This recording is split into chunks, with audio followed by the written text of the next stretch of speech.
It's September 2nd, 1958. Dan Enright, producer of the hit TV quiz show 21, steps out of a taxi in front of the Biltmore Hotel in Manhattan. He straightens his lapels as he climbs the front steps, making his way toward a conference room inside. It's been 2 weeks since rumors of a scandal began to shake the entire quiz show industry, when the wildly popular show Dotto was abruptly canceled with no explanation from the network.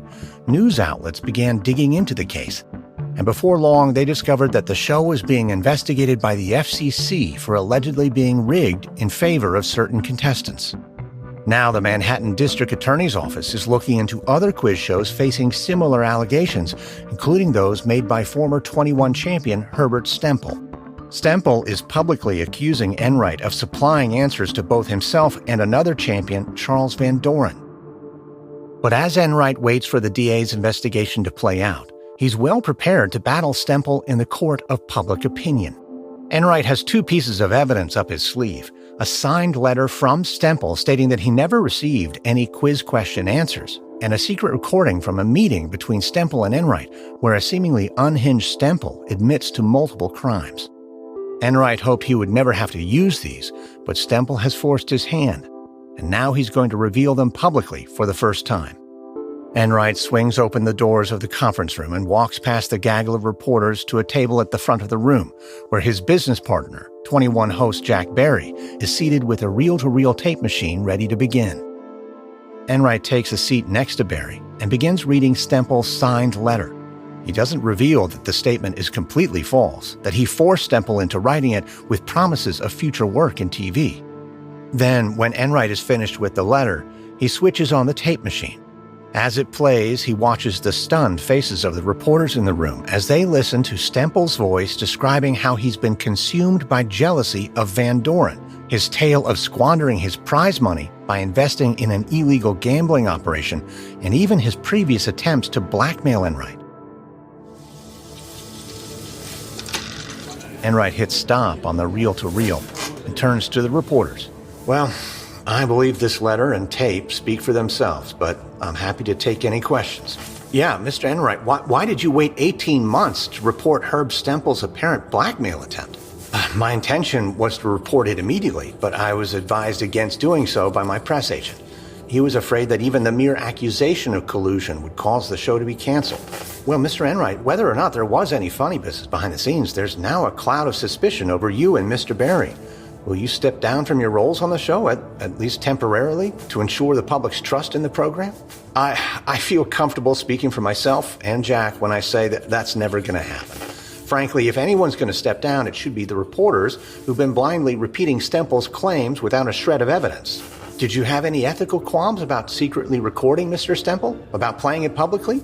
He appears to be speaking openly with you, talking about seeing a psychiatrist, issues with his marriage. This will be embarrassing for him.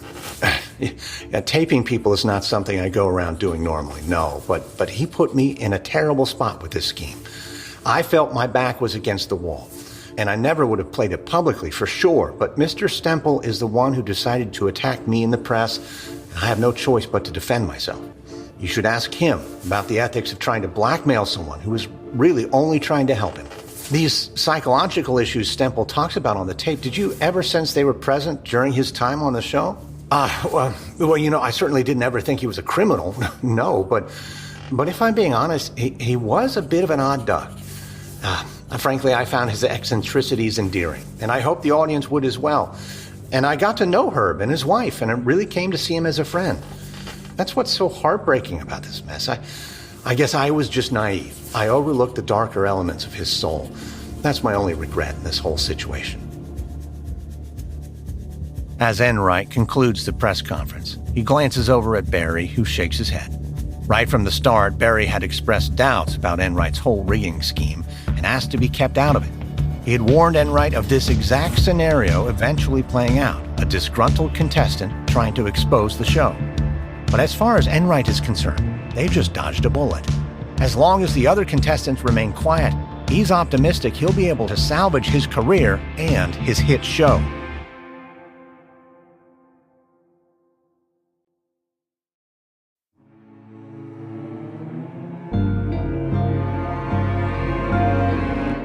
From Wondery, I'm Lindsey Graham, and this is American Scandal.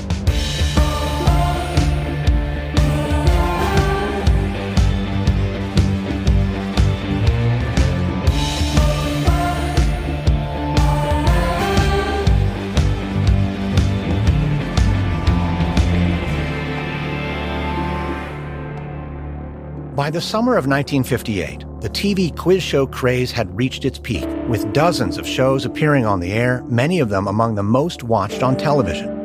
But even as it dominated the airwaves, the entire quiz show genre was facing an existential threat. Allegations that some shows were rigged were making headlines as the public and the press became fixated on the growing scandal.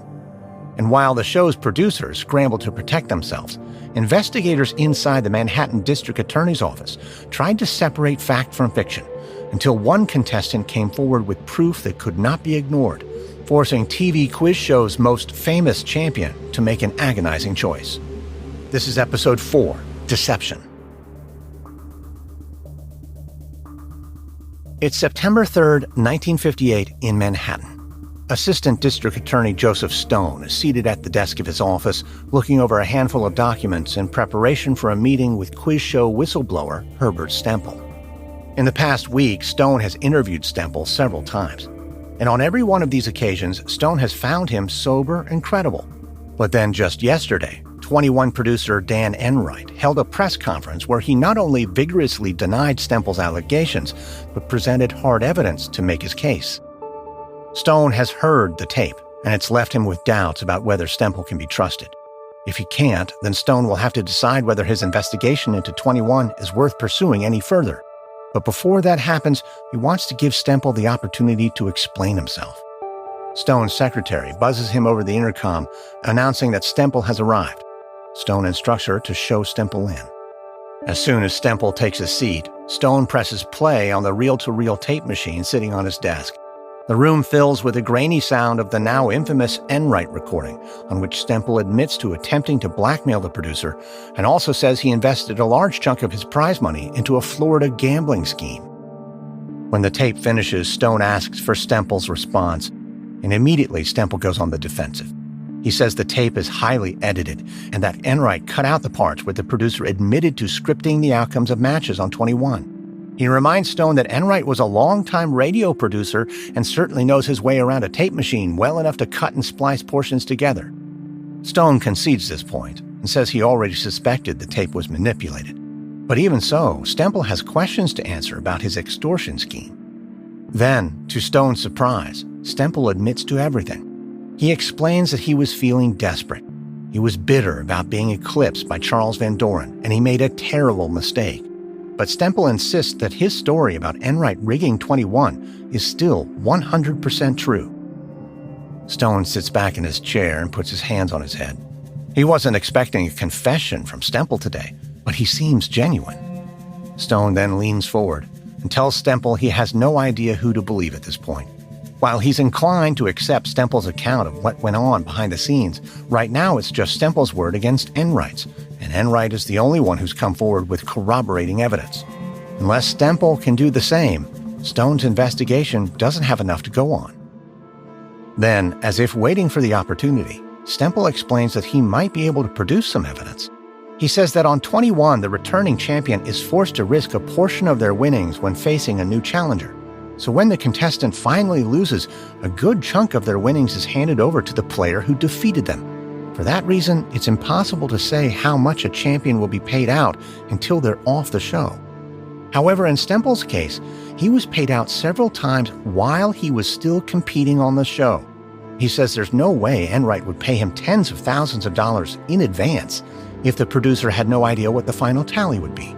The only explanation is that Enright was sure that Stempel would win. The only way Enright could be so confident is if he were giving Stempel the answers.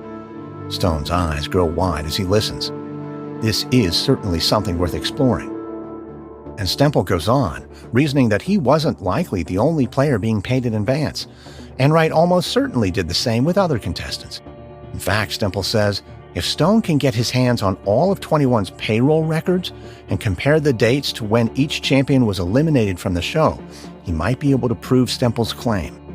Stone smiles and tells Stempel he might be onto something. For now, he'll keep the investigation open. And once he gets his hands on those payroll documents, who knows how big this investigation could get.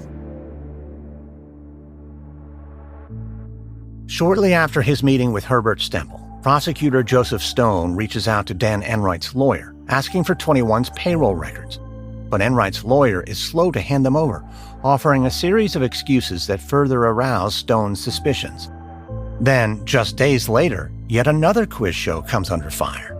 On September 6, 1958, a former contestant on the $64,000 challenge, spin-off show to the $64,000 question, publicly accuses the show's producers of colluding with contestants.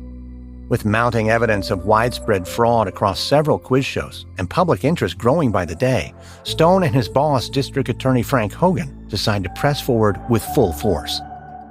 On September 12, 1958, Hogan announces he's forming a grand jury to look into the matter. That same day, the $64,000 challenge is pulled from the air. Still, Dan Enright's 21 stubbornly presses forward. Host Jack Barry even opens one episode with a message to the audience, denying all allegations. But behind the scenes, the show's biggest champion of all, Charles Van Doren, is starting to get nervous. He left 21 18 months ago, and since then, his star has only continued to rise. He's dated celebrities and taken a job co-hosting the Today Show while continuing to teach at Columbia. But for the past few weeks, as stories about collusion spread, Van Doren has felt like he's under a cloud of suspicion. And he's fearful that if the truth comes to light, he'll lose both of his careers and embarrass his family. So when 21 producer Albert Friedman calls and invites him to lunch one September morning, Van Doren is eager to hear what he has to say. Around noon that day, Van Doren arrives at an upscale Manhattan restaurant. He scans the patrons and sees Friedman sitting at a table near the back. Then he makes his way over. Albert, good to see you. You too. I just wish it was under better circumstances. Yes, Stempel seems to have a real axe to grind. He's taken a lot of shots at me personally, and I've been tempted to defend myself, but I didn't want to bring any further attention to this story. Well, you're a smart man. I do have to ask, though, how bad do you think it'll get? Well, we're winning so far. The press thinks Stempel is a nut, and NBC is still in our corner. But we're not exactly out of the woods yet. I just heard from the district attorney this morning. He wants me to come in for a talk. A talk? Well, that's a bit concerning. What are you going to say? I'm going to tell him that Stempel's a con man. His story is pure baloney. They got nothing on us. But the only people who know what happened are me and Dan Enright, and we're not talking. Well, and me, of course. Yeah, and that's why I called you. You think the DA will bring me in? Well, it wouldn't shock me. But like I said, they have no evidence. You just need to stick to the story. You won the games, fair and square, and you have no idea what Stempel is talking about. You played the role of trivia genius perfectly for 3 months on the show. Now all you have to do is play the role one more time. Well, playing a part on TV is one thing, but the DA is a bit different, don't you think? I don't want to go to jail. Look, nobody's going to lock you up over a silly quiz show. That's bananas. But here's the real danger. If you tell the DA about what happened behind the scenes, it's bound to leak. Our careers would be finished. Not just mine and Dan's, but probably yours too. I can't imagine your bosses at NBC or Columbia would be too pleased, for example. Yes, I imagine you're right about that. So Charles, look, I need you to be a team player. Stick to the story. And I swear this will all blow over. Van Doren nods, trying to maintain his composure. But inside, he's panicking. He's not sure what to do. When he first agreed to appear on 21, he never imagined it would lead to this, being pressured to lie to a state prosecutor. If he somehow folds under pressure, his entire life as he knows it would be over. But what Friedman said is right. There are only a few people in the world who know the truth. And if the others are sticking to their story, then maybe the easiest way out of this mess is to do the same. As Albert Friedman continues working to keep Van Doren and other contestants quiet, the district attorney's investigation pushes forward. And on September 18, 1958, they begin presenting evidence to the grand jury in the case against quiz show Dotto, and announce they'll also be looking into a growing number of other quiz shows, including 21, the $64,000 question, and the $64,000 challenge. Outside the courtroom, Assistant DA Joseph Stone continues building each case by calling in a steady stream of contestants and producers from each of these shows. And then on September 23, 1958, he makes a pivotal breakthrough. That day, Stone calls Friedman into his office for an interview. Friedman arrives with his lawyer, Myron Green. Stone invites the men to have a seat, and then he opens the interview by asking the producer about his role on 21. Friedman explains that he's responsible for screening contestants and preparing them for their appearance on air, but he unequivocally denies ever supplying Charles Van Doren or any other contestant with answers. As Stone listens, he studies Friedman's words and demeanor closely. He finds the producer to be polite and articulate and not coming across as a man who's hiding something. But just as Stone prepares to drill down with more specific questions, there's a knock at the door, and he's pulled from the room by a colleague. When he steps into the hallway, the contestant explains that James Snodgrass, a former contestant on 21, has just arrived and is promising a juicy story of his own. So Stone peeks his head back into the room with Friedman, excusing himself for a moment, and heads down the hall to meet with Snodgrass. Stone finds Snodgrass sitting with his lawyer in a vacant office, and the lawyer wastes no time spelling out why his client is here today. He gestures to 3 envelopes on the desk. All 3 are unopened, certified mail sent from Snodgrass to himself. Intrigued, Stone asks what's inside. The lawyer explains that before each of Snodgrass's appearance on 21, he was given the answers to that episode's questions by Albert Friedman. Snodgrass thought that seemed odd and decided to collect proof of what was happening. So for 3 straight weeks, he wrote out all of the questions and answers and mailed them in letters addressed to himself sent via certified mail. They're clearly postmarked with the date sent, and in each case, several days prior to that week's taping. He even saved carbon copies of every letter so Stone can review the questions and answers before opening the envelopes in court. Stone's eyes grow wide as he grabs one of the envelopes off the table. If what the lawyer is saying is true, then Stone will have irrefutable physical evidence that 21 was rigged. And there's yet another bombshell revelation. The lawyer goes on to say that just days ago, Friedman approached Snodgrass and instructed him to deny the collusion when interviewed by authorities. Stone knows that in the room down the hall, Friedman is still sitting there waiting. He's blissfully unaware that his denials about this scheme have been proven to be lies, or that he's just been implicated in the crime of witness tampering. This is a situation Stone can take advantage of. So Stone thanks Snodgrass for the information and instructs a colleague to quietly usher Snodgrass and his lawyer out the back door, careful not to walk past Friedman's room. And when the coast is clear, Stone heads back down the hall to continue his meeting with Friedman. He tries to stifle a grin as he thinks about what will come next, because he's going to let Friedman keep lying and seal his own fate when he testifies under oath to the grand jury.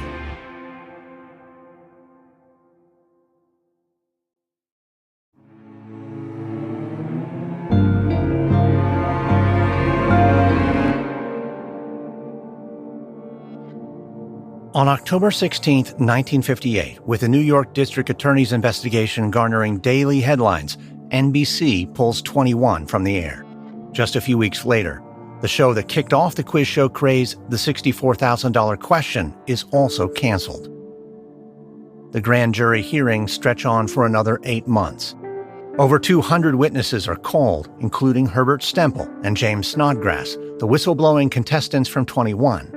But producer Dan Enright and host Jack Barry refuse to sign waivers of immunity, a move comparable to pleading the Fifth, and so cannot be forced to testify.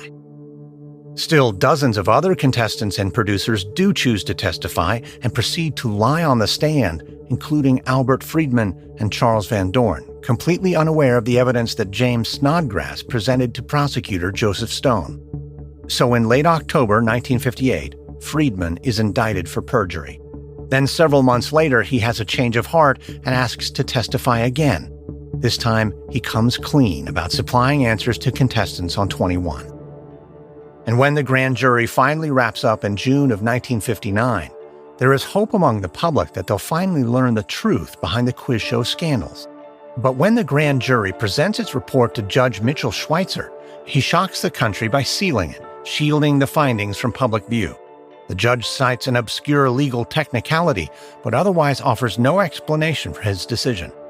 It's a devastating result for prosecutor Joseph Stone, who's devoted 9 months of his life building and presenting the case.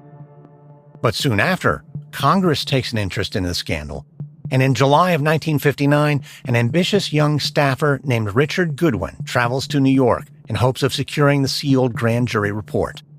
That day, the 28-year-old Goodwin is greeted at the courthouse by an assistant from the district attorney's office and then quickly ushered toward a courtroom. Walking down the hall, Goodwin is feeling way out of his depth. Although he's a graduate of Harvard Law School, he has yet to pass the bar exam. But he volunteered to spearhead this effort to retrieve the sealed grand jury report, thinking it'd be a good way to distinguish himself. Upon reaching the courtroom, the doors are thrown open and Goodwin is directed to the front of the room just as Judge Schweitzer takes his seat on the bench.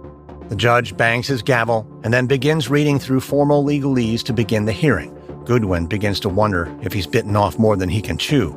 Then Schweitzer looks up and asks the room if there are any motions. Goodwin isn't sure what to do, but a moment later he feels the elbow of the DA's assistant poking him in the ribs. So Goodwin clears his throat and begins to speak, trying to cobble together an official-sounding motion as best he can. He declares that on behalf of the House Committee on Interstate Commerce, he requests the release of the grand jury records in question. Schweitzer quickly replies that the motion is granted, bangs his gavel, and adjourns the hearing.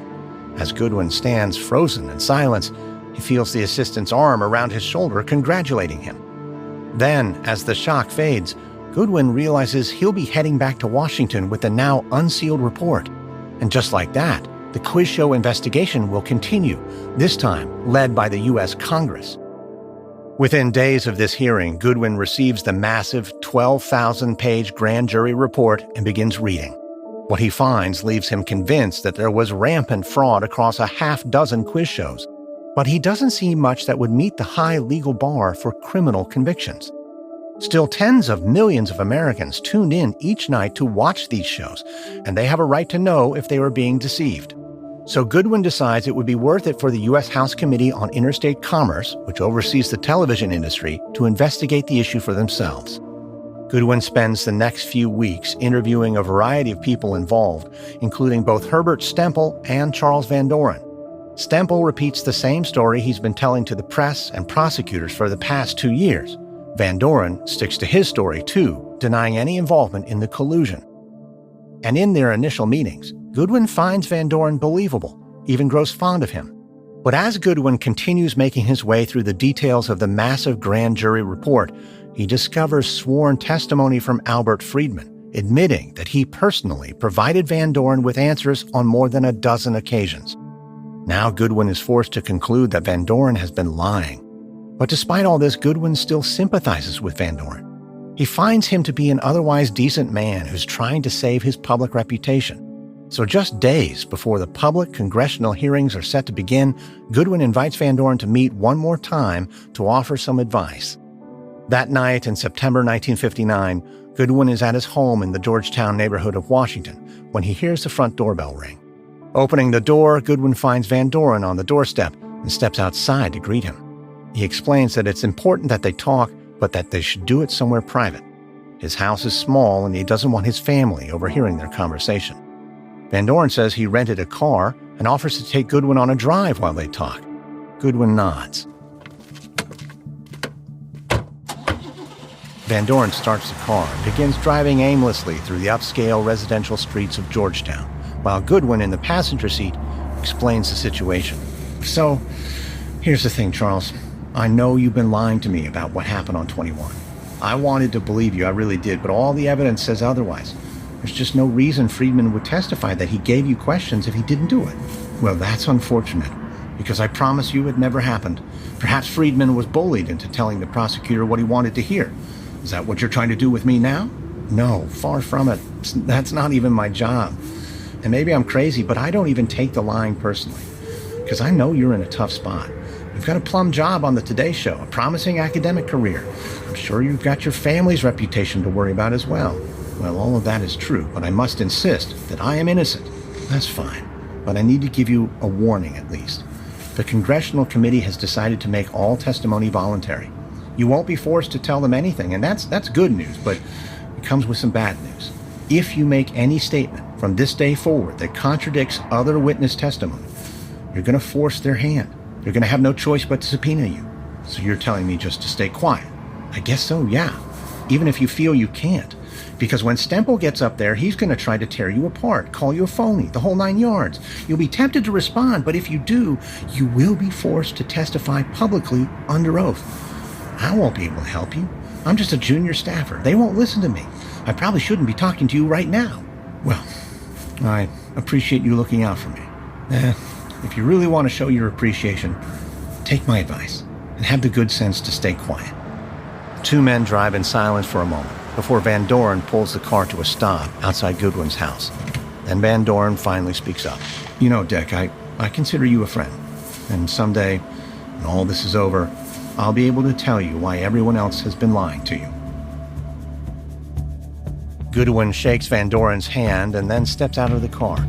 But as he turns back toward his home, Van Doren's cryptic statement rings in his ears. He wonders if Van Doren has been deceiving the public for so long now that he's actually come to believe his own lies. And if that's true, Goodwin just hopes Van Doren can find the wisdom to keep that delusion to himself.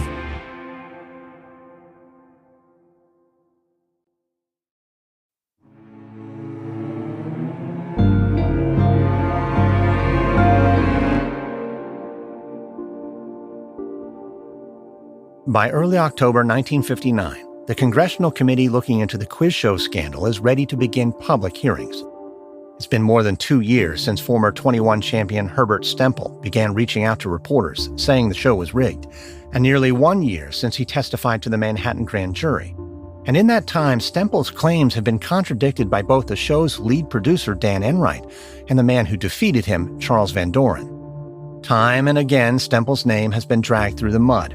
He's been called a liar, a criminal, and psychologically unwell. But now, for the first time, Stempel will get the opportunity to tell his story under oath to the entire country. So he volunteers to testify on the very first day of the hearings. And on the morning of October 6, 1959, Stempel sits down at a table near the front of the hearing room on Capitol Hill. As he looks around, he takes in the intimidating scene. Behind him, the gallery is packed with reporters and members of the public here to see the spectacle. And in front of him sit 9 members of Congress, along with various U.S. attorneys and their staff. Stempel's heart begins to race. He chose to appear without his lawyer at his side, hoping to send the message that he has nothing to hide. But now he's beginning to wonder if that was a mistake. But it's too late now. The hearing begins with a brief introduction from the chairman, and then the lights in the room are dimmed, and a clip from Stempel's final episode with Van Doren plays on a large projector screen at the front of the room. Stempel squirms in his chair, watching himself on the big screen and reliving that humiliating experience. When the film concludes, the committee's chief counsel, Robert Lishman, begins the questioning. Mr. Stempel, I have a question about what we just saw here. I noticed you were sweating quite a bit in that isolation booth. Was that intentional on part of the producers? Yes. It was explained to me that they turned off the air conditioning in the booth in order to make me perspire. They even wanted me to dab my brow for dramatic effect, as if I was sweating over the questions, when in reality, of course, I already knew the answers. And you knew the answers because they were provided to you beforehand. Yeah, that's right. Before each episode, I would meet with Dan Enright, and he would show them to me. He would then instruct me on which questions to get right or wrong, how many points to go for with each. Let's back up, Mr. Stempel. When did you first meet Mr. Enright? A few days before my first appearance, he asked to meet at my home. And in that meeting, he explained how the show really worked. I would be receiving the answers beforehand, and I was guaranteed to win at least one game and possibly more, he said. I was taken aback, but he said I would make a minimum of $25,000, so I agreed to it. I see. And you went on to win a number of games on the program, due for a big payout. But I understand you did not get all the money that was promised. That's also correct, yes. After I had already been on the show for a month, Mr. Enright explained that he had a limited weekly budget for prize money and forced me to sign a letter agreeing to accept a significantly reduced payout. I wasn't happy with that, but there wasn't much I could do. I knew he would just get rid of me if I didn't sign it. But then, even though you'd done everything Mr. Enright asked, including taking less money, he removed you from the show anyway. Yes, I knew I couldn't be on the show forever, but but the way they went about it greatly upset me. They wanted me to lose to Charles Van Doren, and they played it up in the press as me being a nobody from City College versus Van Doren, a fancy Ivy League professor. They also had me throw the game on an exceedingly easy question. And that question was about which film won the 1955 Academy Award for Best Picture. Yes, and I knew it was Marty. I saw that movie 3 times, but I had to pretend I didn't know.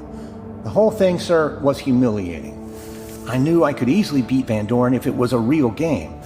And then Van Doren just kept winning for about 3 months, with the press fawning over him. But I knew the whole thing was phony. They were feeding him the answers just like they had with me. And to make sure you left the show quietly, did Enright offer you anything in return for your cooperation? Yes, he promised me various jobs on the quiz shows his company produced. But nothing ever came of it. It was just another deception. At that point, I had nothing to lose, and that's why I contacted the press. I wanted people to know I wasn't just some schlub. I could have been the greatest champion the show ever had, if only they'd let me play the game straight. If only, indeed. Thank you, Mr. Stempel. When Stempel finishes testifying, he feels a weight lifted from his shoulders. Maybe now that he's told his story under oath before Congress, people will see the truth about how he was manipulated and then cast aside by Dan Enright. He just hopes that now Van Doren will have the courage to finally admit his role in the scheme. After Herbert Stempel wraps his testimony, fellow 21 contestant James Snodgrad also testifies. In a dramatic moment, he unseals one of the dated, certified letters he mailed to himself with the correct answers, offering up definitive physical proof that he was given the answers before taping. The following day, NBC begins pressuring Charles Van Doren to answer Stempel's accusations publicly. At the time, Van Doren is still co-hosting The Today Show, and the network wants him to distance himself from this scandal. But Van Doren doesn't issue any public statement. Instead, he sends a private telegram to the committee, in which he once again denies any role in the collusion. He even offers to tell the committee as much in person, the very thing Congressional staffer Richard Goodwin had advised him against. Later that same day, producers Dan Enright and Albert Friedman testify to the committee in a closed-door session, admitting their roles in engineering the hoax. Friedman's testimony is immediately leaked to the New York Mirror tabloid, and the paper runs a front-page story accusing Van Doren of being a fraud. Van Doren now decides he can't possibly testify. If he continues to deny that 21 was rigged, everyone will know he's lying. Feeling overwhelmed and humiliated, he takes a leave of absence from the Today Show and goes into hiding in rural New England, while the press have a field day with the story, painting Van Doren as a fugitive on the run. And when he finally returns to New York a week later, he's handed a subpoena, forcing him to testify. So on November 2nd, 1959, Van Doren takes his seat at the witness table before the House Committee on Interstate Commerce. The room is packed with reporters waiting to see the final climax to the quiz show scandal. Even his old rival Herbert Stempel is standing off to one side, with arms folded and sporting a devious grin. Van Doren hates the idea of giving Stempel the satisfaction of admitting he's a fraud, and for a moment he considers backing out. But then Van Doren catches the eye of his father, Mark, who gives him a solemn nod. The previous night, Van Doren promised his father he would do the right thing today and finally tell the truth. He's already let his family down so much, and he can't bear the thought of doing so again. So Van Doren begins his testimony by reading from a prepared statement. The pages flutter slightly in his hands as he reads the words aloud. My responsibility now is to tell the truth. I was deeply involved in a deception, and I allowed myself to become the public face of that deception. Van Doren then admits that what he told the grand jury in Manhattan was not in accord with the facts, but today he promises to finally tell the whole truth. Van Doren takes a deep breath and then begins laying out the whole timeline. He explains how he was recruited by Albert Friedman and pulled into the collusion with a promise that his performance would shed a positive light on the teaching profession. But as Van Doren stayed on the show for several months and became one of the most famous faces in America, the situation grew out of control. When Stempel and the other contestants began revealing the truth about the fraud that had taken place behind the scenes, Van Doren found himself caught in an impossible situation. Not wanting to betray the teachers and school children around the country who looked up to him, he chose to deny everything. But as the scandal grew, Van Doren admits he could no longer escape from it, saying there was one way out, and that was simply to tell the truth. When Van Doren finishes his statement, he looks around the room. Herbert Stempel is absolutely beaming, having finally gotten exactly what he wanted.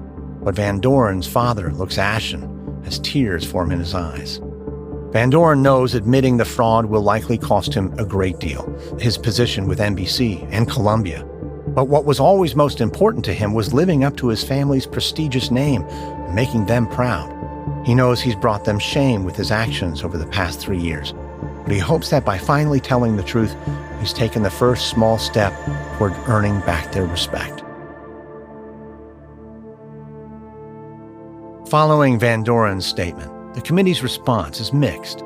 Some Congress members praise him for finally coming forward with the truth, but others castigate Van Doren for engaging in fraud in the first place, suggesting that he was motivated by money, not lofty notions about elevating the profile of the teaching profession.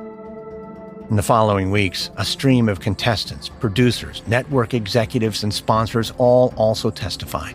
And desperate to repair the public's trust, the networks quickly moved to fire nearly everyone associated in the scandal, whether guilty or not.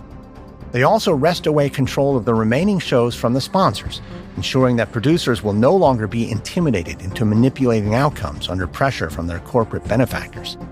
Then, as hearings conclude, President Dwight Eisenhower directs U.S. Attorney General William Rogers to prepare a report on the scandal. In it, Rogers recommends new legislation giving the FCC more power in their oversight of quiz shows to ensure they are fair and honest. And in September of 1960, Eisenhower signs a bill making it illegal for the networks to present game shows that are intended to deceive the audience.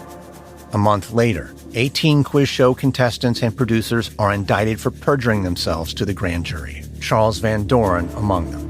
And by the end of 1962, all 18 are convicted, with many already having pled guilty. All receive suspended sentences and avoid serving jail time, but many, including Charles Van Doren, never work in television again.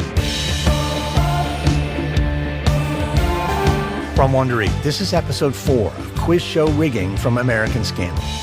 In our next episode, I speak with Howard Blumenthal and Bob Bowden about the 1950s quiz show era.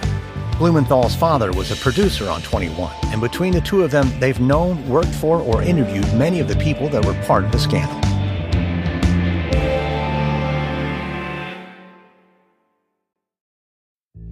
If you'd like to learn more about this story, we recommend the books Television Fraud by Kent Anderson, Prime Time and Misdemeanors by Joseph Stone and Tim Yon, and the PBS American Experience documentary, The Quiz Show Scandals. This episode contains reenactments and dramatized details. And while in most cases we can't know exactly what was said, all our dramatizations are based on historical research. American Scandal is hosted, edited, and executive produced by me, Lindsey Graham, for Airship. Audio editing by Christian Paraga. Sound design by Gabriel Gould. Music by Thrum. This episode is written by Corey Metcalf. Edited by Emma Cortland. Fact-checking by Alyssa Jung-Perry. Produced by John Reed. Managing producer Joe Florentino. Senior producers Andy Beckerman and Andy Herman. Development by Stephanie Jens. And executive producers are Jenny Lauer-Beckman, Marshall Louie, and Aaron O'Flaherty for Wondery.